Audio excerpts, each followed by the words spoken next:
So we were asked about how we process our deer, and so we just got back from Kansas Sunday, so mid-November. So I'm going to show you a little bit, not the skinning, field dressing, any of that stuff. Lots of videos on YouTube about skinning and field dressing and even deboning.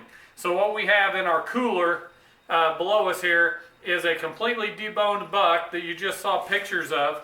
And so what we do is we debone the deer completely, put it in the cooler, and then pack it in ice. That's how we travel home with it. So we travel home that way. Then once we're home, I start adding water with salt and more ice, and every day I drain that bloody water and I refill with fresh water, and I just flush the blood and the water out. We do this out on the back deck, run the water right into the yard, but we just continually do that. And this is with deboned. Sometimes I've done it with quarters, if you prefer to quarter it to travel home, but I like it this way. I will tell you another secret. When I travel with deer in the cooler, I don't get the dirty looks from people as I go through towns. I don't get any of that mischievous stuff. I don't have to mess with that. So again, I do this and I flush that for 3 or 4 days. So ice, pack it down, get that meat cooled down. It's been warm here in the upper 50s, even 60s. And so just skinning and all that, it gets dry. If you leave the skin on or the fur on, it doesn't get cooled down. So debone the whole deer. Takes maybe an hour to debone, skin, that whole deal. Debone the whole deer, put it in the cooler, fill it with ice, and then start adding water, more ice, and keep that meat cold. And as the blood sucks out and leaches out with the salt and the ice and the water, I drain that out and keep refilling until we get a good consistency. And as you can tell, that meat is not real red. The key there is that takes a lot of the gamey taste out. So the blood and the venison fat, the deer fat, are your 2 worst enemies as far as gamey taste. So if you do this process, I'm getting a lot of that gamey taste out ahead of the process. So the rest of our processing we do here in the garage. We get cheap old pans. I think these were $1. And so we will start trimming hamburger, put them in the pans. Once we have that trimmed, over in this far fridge over here in the garage, we'll keep those, and tomorrow night we'll get into the grinding process and show you some of what we do there as far as grinding the meat. But we will mix that with pork when we get there, and I'll show you that. But what we're going to do now is simply start trimming the burger, getting it ready to go in the grinder, and then we'll vacuum seal everything. So stay tuned. We'll work on some more of this tomorrow night. So right now what I'm doing is I am working on one of the pieces of the hams, the hind quarter. And what I am doing is removing as much of the fat as I can, removing a lot of the gristly stuff if there's major gristle. And then keeping these nice pieces of meat over here in this pan. And this pan's going to be what we grind. This will be our grind meat. We'll mix that with pork to give us a little bit of fat. A lot of people use beef lard or pork lard or something of that nature. I have found I like to use straight pork because I like a little something to cook with, but it keeps us a little bit leaner in the meat. So we still get a good, healthy, lean meat, but we get some pork and some nice, a little bit of fat to work with in the skillet or on the grill, that sort of thing. You want a good sharp knife. Some we sharpen, etc. But this Havalon is amazing. It's a switch blades on it. And again, you can see the fat right in here. And so we want to take that fat off. We want to preserve as much meat as we can. And then you can see the fat on the back side. And so just part of this trimming is to just take as much of that fat out of there as you can. I'd rather lose a little meat than have that fat, because that fat is that nasty. and adds that much gaminess to it. If you're leaving that deer lard in your meat, you're getting a gamier taste and a stronger venison taste than some people will like. And so, again, you want that good pieces of meat. We figured out over the years to cut them to a certain length or size that fits in our grinder, that'll run through our grinder well. And so once we have pieces trimmed, then we start cutting for the grinder. And so again, you can see these little pieces of fat right here. We're going to take those off. Take those off. Get those out of the way. Again, I'm not working on this right now, and I'm not working on this right now. I'm working on this piece right here. And so these are also good pieces back here on the ham. If you do any sort of crock potting, like a pulled pork, but just doing a barbecue venison instead of barbecue beef, you can keep some of these hindquarters for a really good deer roast. We do a lot of grilling and a lot of burgers. My boys like the burgers, so we will keep a few. You can also cut those into steaks if you wanted to. We do a lot of grinding and grilling burgers or spaghetti sauce or something like that. And we're actually going to do a little bit of beef jerky or deer jerky. But I do a ground deer jerky. I grind my meat, add my seasoning, and then when we dehydrate it, it's dehydrated, but it's an easier to chew beef jerky, so it's not a strip jerky.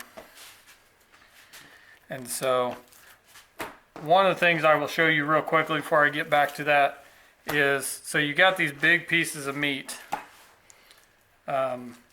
and what you can do is separate them by muscle, and that helps me manage what I'm doing when I've got this giant deer bone piece. So I'm going to trim these whole quarters basically by how they come apart as a muscle.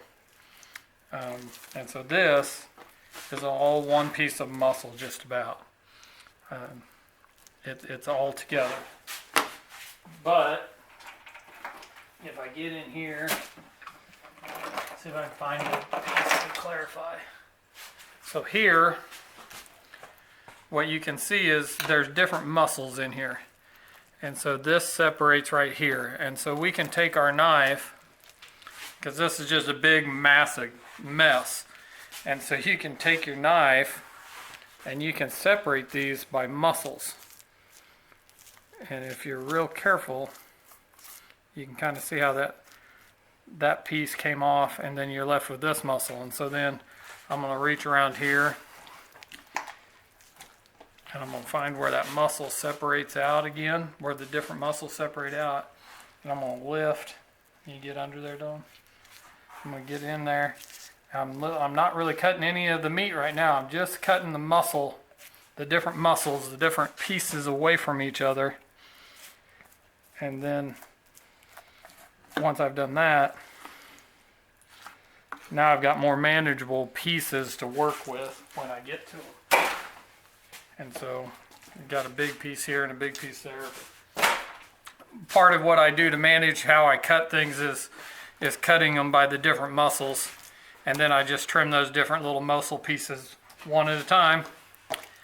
And then it's just a matter of doing the work. Okay, so we're continuing. This is a back strap. I've trimmed off the end, and then I trimmed just a couple of little steaks. I do not do butterflies. We do small steaks. And so what I'm doing now is I am taking my fillet knife and I am going under the back strap, and I am taking off the silver skin.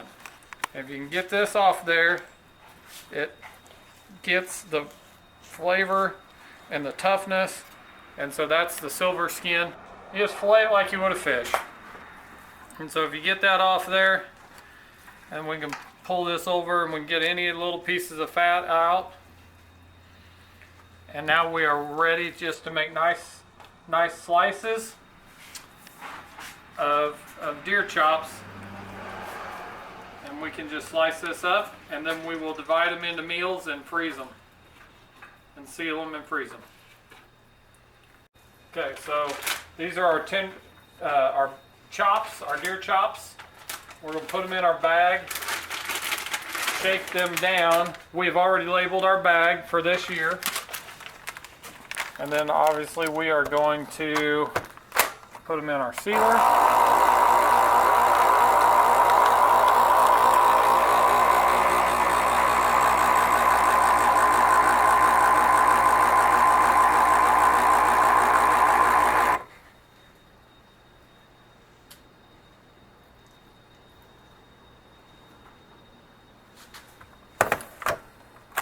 Follow me over to the freezer.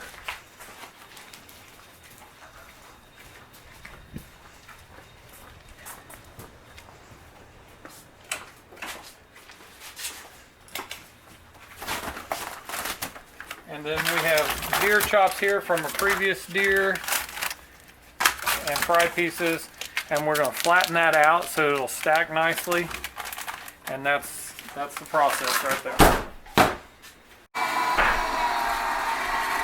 Okay, so one of our next steps, we're taking straight venison, no pork added or anything, running it one time through the grinder. This will become deer jerky. We'll freeze these in 1 pound bags, and then when we get ready to make jerky, we'll add our jerky seasoning and our cure, and we'll go through that process, dehydrating it and letting the cure work and all of that. So this is going to be straight venison, ground, and then made into straight jerky meat.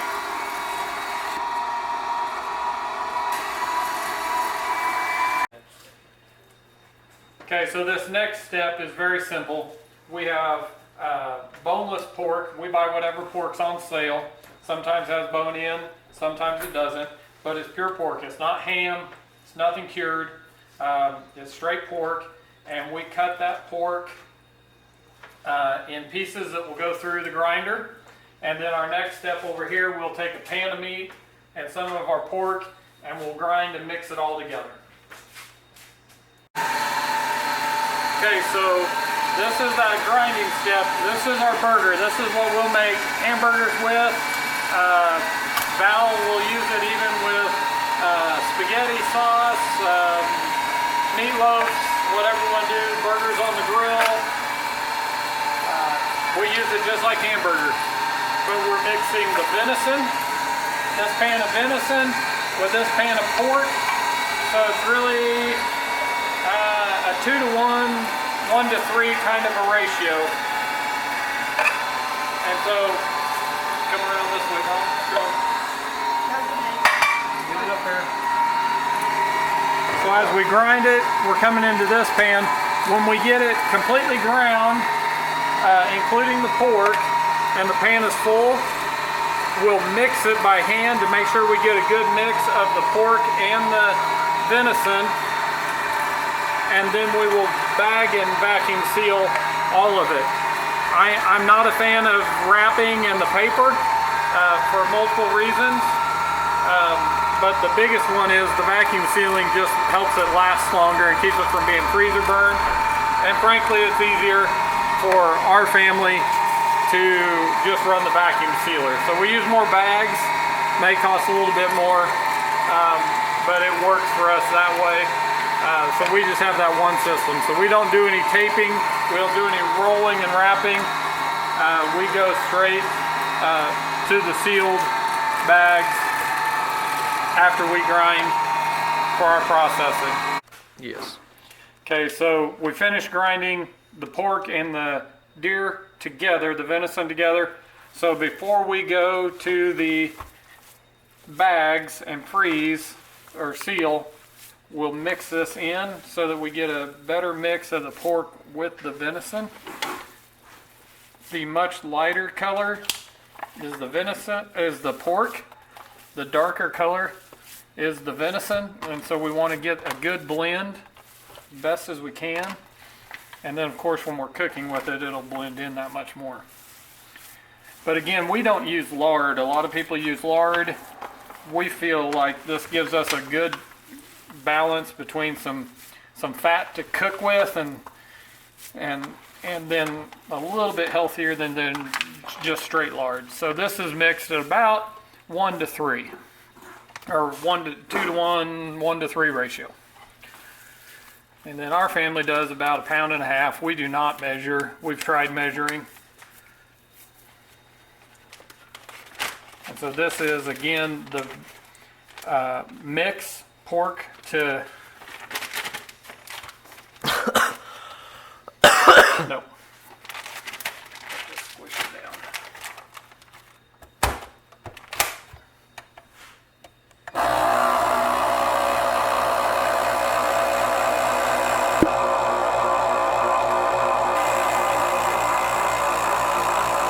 So once we get it vacuum sealed, the other thing we like about this versus the paper you have to roll it and you have all these round pounds. Doing it this way, once we get it sealed and once the sealing is done, we will flatten these out and they stack very nicely in the freezer. And so once we do that, we're gentle with this because we don't want to puncture the bag, but we actually flatten those out and we can stack numerous ones on top of each other. And if you're an organization person like me, that works really well.